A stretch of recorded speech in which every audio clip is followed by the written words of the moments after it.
शंकर जी के मंदिर जाते हैं और गाल बजाते हैं बम बम बम बम बम ऐसे करके। और कई लोग मुंह से आवाज करते हैं। सच्ची में शंकर जी बहुत जल्दी प्रसन्न होते हैं क्योंकि उनको अपने ससुर की याद आ जाती है। क्या हमारे ससुर जी में करते हैं। तो फिर भोलेनाथ ने यज्ञ संपन्न कराया। अब बात आई कि शिव का भाग कहां से दें। सब भाग तो बट गए, शिव का भाग बचा नहीं। यज्ञ में क्या करें। तो ब्रह्मा जी ने कहा शिव का भाग उसमें होगा जो यज्ञ के बाद में जो सामग्री बचेगी जितनी भी, उस सामग्री में सबका वास केवल शिव का ही होगा। उस सामग्री पर अधिकार शंकर जी का होगा। इस प्रकार से यज्ञ संपन्न कराया। भृगु महात्मा है, बोले सरकार हमारी दाढ़ी हती, दाढ़ी चली गई। अच्छी लंबी दाढ़ी हती, आदत हती हमारी हाथ फेर देखी। अब क्या करें। तो भगवान ने कहा एक काम करो, बकरा की दाढ़ी दे थे बची थी, तो बकरा की दाढ़ी लगा दे। बोले लो तुम्हारी दाढ़ी जाएंगी तैयार। भूखा राम के देवता के बत्ती से ही गिर गए थे। बोले सरकार हमारे बत्ती से ही झर गए, हम खे हैं कैसे। भगवान बोले सतुआ खाई क्यों, खीर खाई क्यों, और जे दलिया पी क्यों तुम दो, यही मैं तुम्हारा गुजारो भैया। और भगनाम के जो महात्मा थे आंखें फूट गई थी। बोले सरकार हमारी तो आंखें चली गई। शंकर जी ने कहा कि ठीक है, मित्र नाम के देवता मित्र नाम की दृष्टि से, उनके देवता की दृष्टि से तुम देख पाओगे। अपनी नया है क्योंकि हमारे यज्ञ में हम आए नहीं थे, अपमान में तुम लोग आए तो भोगना तो पड़ेगा तुम। तो सबके अंग भंग जो हो गए थे, सबको पुनः स्वस्थ किया। सब देवता अपने अपने घर गए। भोलेनाथ ने माता सती का वह जो शव था, जो शरीर था, वो लिया और उसको लेकर के चारों तरफ की यात्रा करने लगे, घेर लगाने लगे, विलाप करते हैं और लेकर के चिल्लाते जाते हैं सती सती सती। शंकर जी के घूमते घूमते ऐसा हुआ कि प्रलय का समय आने लगा। प्रलय की योजनाएं बनने लगी शंकर जी के रुदन से, क्योंकि शंकर जी काय के देवता हैं, संहार के। प्रलय का समय होने लगा तो भोलेनाथ ऐसे ऐसे घबरा गए, चारों तरफ घूम रहे हैं पागलों जैसे, सब कुछ भूल गए, ओगड़दानी बन गए। शंकर जी के लिए विष्णु भगवान ने देखा कि यदि ऐसे रहेंगे तो अच्छा नहीं है, संसार नष्ट हो जाएगा यदि ऐसे रहेंगे।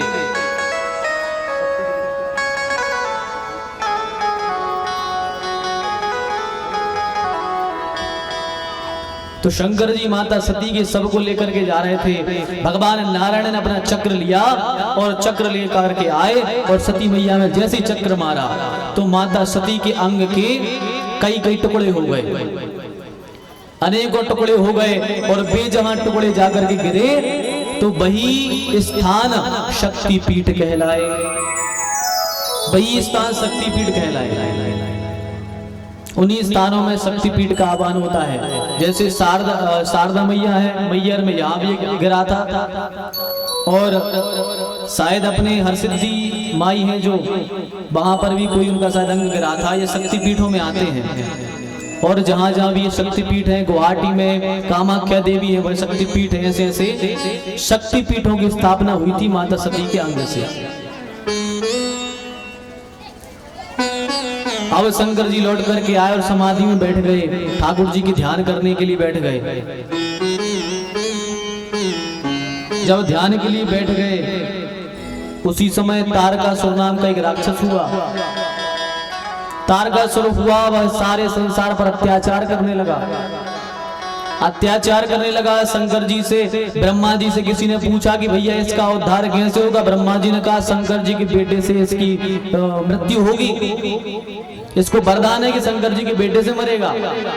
अब देवता बोले सरकार अब शंकर जी तो बैठे समाधि में, उनका विवाह तो होने से रहा, तो क्या अत्याचार से हमको ऐसे ही झेलना पड़ेगा अत्याचार। बोले नहीं नहीं, शंकर जी का विवाह होगा।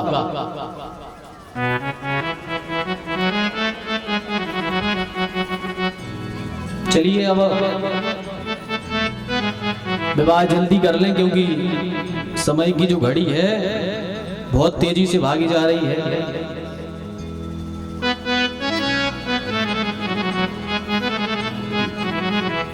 तो भोलेनाथ बैठे हैं समाधि में। सती मैया मैना रानी के यहाँ, हिमांचल राजा के यहाँ प्रकट भई पार्वती के रूप में। अच्छा केवल सूत्र समझ लो आप, तो फिर कथा को यहाँ प्रणाम करके आगे चलेंगे। पार्वती मैया कौन है?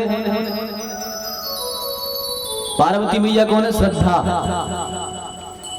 किसके यहाँ आई है? हिमालय के यहाँ और मैना के यहाँ। हिमालय का अर्थ क्या है? हिमालय का अर्थ होता है स्थिर। क्या होता है? स्थिर। माने हिमालय जो स्थिर रहता है, कहीं यहाँ वहां नहीं जाता, कि जाता है, हिमालय एक जगह ही रहता है। माने जब हमारा मन स्थिर हो जाए, हिमालय की पत्नी का क्या नाम? मैना।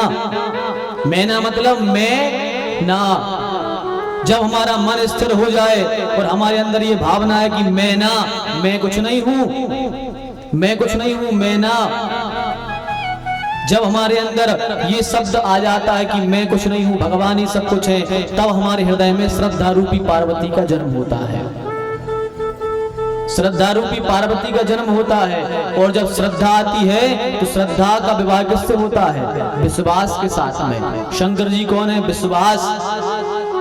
श्रद्धा विश्वास रूपिणौ। श्रद्धा है माता पार्वती और विश्वास है भोलेनाथ। जब हमारा मन स्थिर हो जाता है और अंदर से भाव आता कि मैं ना, मैं कुछ नहीं हूं, परमात्मा है, तब हृदय में श्रद्धा रूपी पार्वती का जन्म होता है। और जब श्रद्धा आ जाती है तो हमारे अंदर फिर विश्वास रूपी ठाकुर जी के प्रेम का प्राकट्य हो जाता है। जब विश्वास अंदर आ जाता है तो फिर प्रहलाद की कथा सुनी नहीं जाती।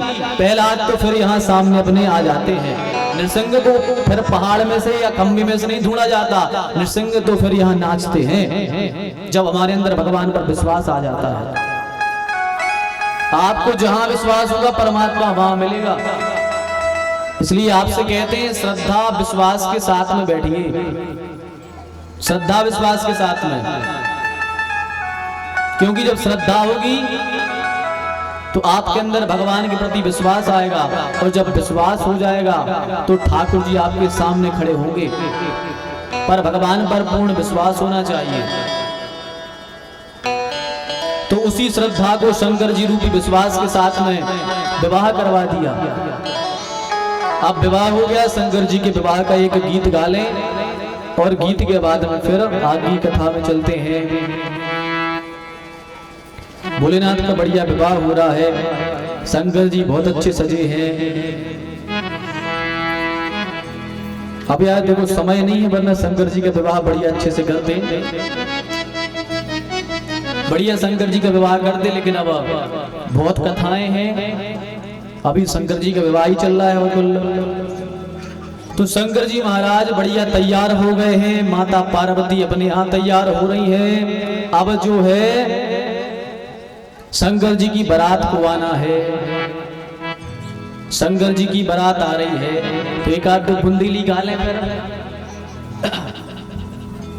शंकर जी की बारात आ रही है। शंकर जी की बारात जैसे ही आई तो महिलाएं देखने पहुंची शंकर जी की बारात। तो एक दो महिलाएं देख रही हैं और पार्वती जी से चर्चा कर रही हैं। पार्वती जी से चर्चा कर रही हैं कि हमें जी नहीं आ रही समझ में कि तुमने शंकर जी से ब्याह पक्को काय करो। सहेलियां पूछ रही हैं कि तुमने ऐसा क्या देख लिया भोलेनाथ के पास में कि तुमने उनसे ब्याह कर लिया। बताओ भी कहाँ जंगल में रहते हैं, घर ठिकाना है नहीं है, कपड़ा बड़ा पहनते नहीं है, तुमने उनसे ब्याह कर लो, काय करो ब्याह। तो सखियां कहती हैं कि जीजा सासी बताओ, कि जीजा सासी बताओ, और कीने तुमसे कह दई के हो जे ब्याह।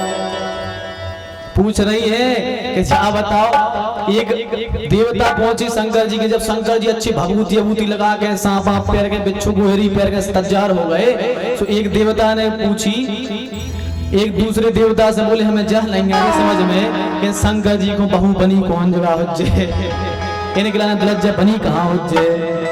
तो कह रहे हैं जीजा सासी बताओ, जीजा सासी बताओ, और कीने तुमसे कह दई के करवा लो ब्याह। जीजा सासी बताओ, जीजा सासी बताओ, कह दई के करवा लो।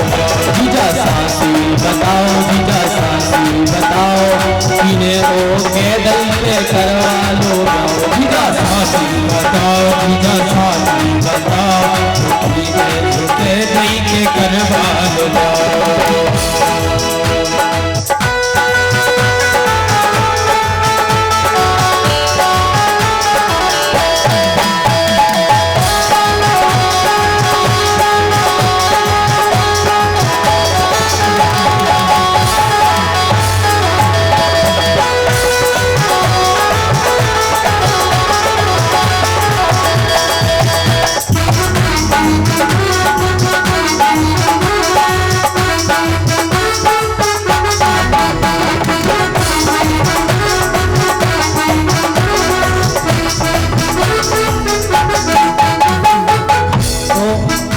पार्वती की सखियां बोली कि हमें जाने नहीं आई समझ में, तुमने शंकर जी ने कहा ब्याह करा। एक सखी बोली हम समझ गए शंकर जी से ब्याह काय करा। बोले काय कराओ? बोली कि पानी को सांचो सुख तू को भवेन, पानी को सांचो सुख तू को भवेन। कह रही है हमारी मोड़ी को हमें लगा था पार्वती को पानी को सुख होगा कैसो के पानी को सांचो सुख भरू को भवेन, और जीजा की मूड़ पे वो कड़ी पाइप ले। हमें लगा था पार्वती ने जो है देखो कि मोड़ियों को चिंता रहे थे कि पानी भर में जाने पर घुंड लेके जाए बेचारी में पानी भर में। तो एक सखी बोली हमें लगा थे पार्वती ने जो देखो कि हमारे जीजाई के ऊपर पाइप ले कड़ी मुंह पे पानी की सल्लाई खत्म। और जब पानी